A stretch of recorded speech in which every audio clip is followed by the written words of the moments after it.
Hello, this is Stephanie, Elevate Artist, and I'm sharing with you my pictures of July. And July began with the kind of threat of rain, but on the 15th of July, St. Swithin's Day, I don't think we did actually have any rain. And I'll just remind you of that little saying, St. Swithin's Day, if thou dost reign for 40 days, it will remain.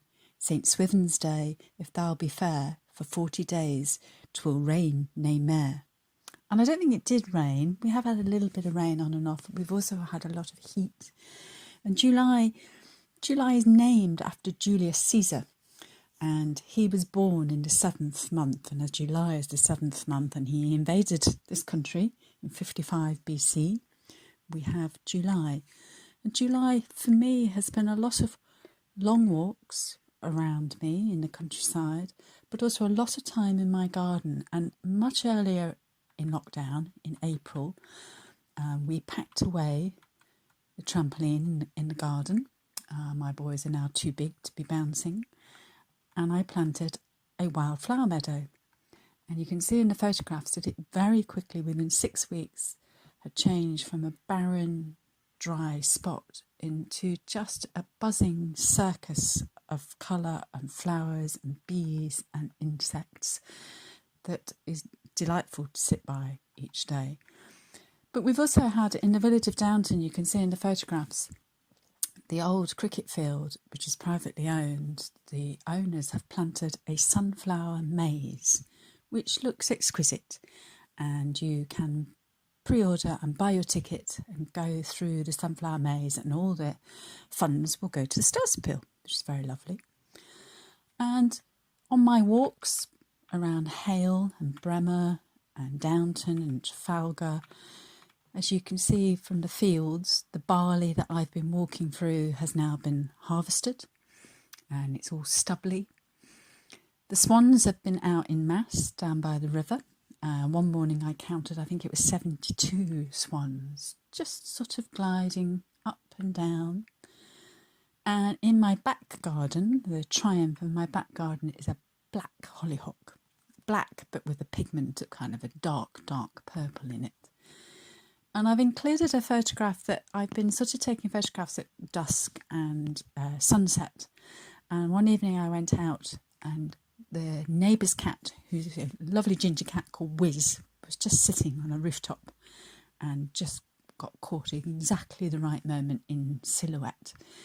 And Whiz is quite a rogue, quite a character, will accompany you down to the river and appears in the garden, which drives my little Jack Russell dog insane. And it was nice to see him sitting on the rooftops. Sitting in the garden next to my wildflower little meadow, the blue flowers are the cornflowers. There's a little prickly orange flower, which is called a safflower, which apparently is very good for your blood pressure and your cholesterol.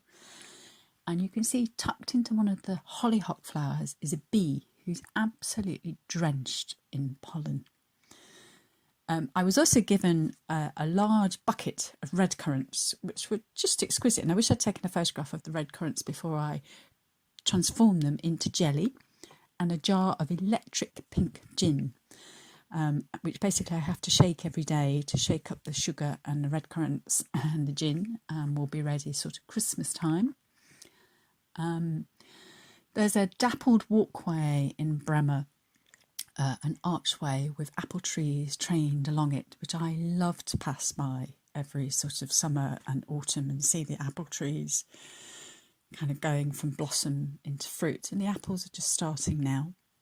And the very last picture in my July pictures is the hibiscus, which is in my back garden, and is now in full bloom. But the flowers are so brief. It's that beautiful pink flower almost for a day, and then the next day is a shriveled purpley blue, but still very delicate and still very lovely. And on one of our walks you can see that there's a sign that says bull in field. Well, we've never seen the bull in the field, and if he is there, he's certainly not interested in us, but actually the bullocks and sometimes the cows are very interested in us and follow me and Pip all the way up the length of the field. But all the pictures that I've shown you are just a little bit of a moment of all the colours that have been out there in July. And July feels a colourful month, and it feels like things are fading now as we go towards August and into late summer. And I just wonder, if you think about July and you think about the summertime, if you have a favourite flower, or what does it bring to mind? If I say July, what do you hear? What picture comes into your mind? What do you hear? I think I hear the sound of bees, and we've also been hearing the distant sound of a very distorted ice cream van, but it's always fun to hear. So the sound of bees, and we have just started to hear the soft drone of small planes going over from Sarum Airfield again. And I think it's those long, lazy sounds that are just in the background, but kind of become highlighted because of the stillness of the air. So I just wonder, what do you, if I say July, what do you hear? What do you smell? And what picture comes to mind?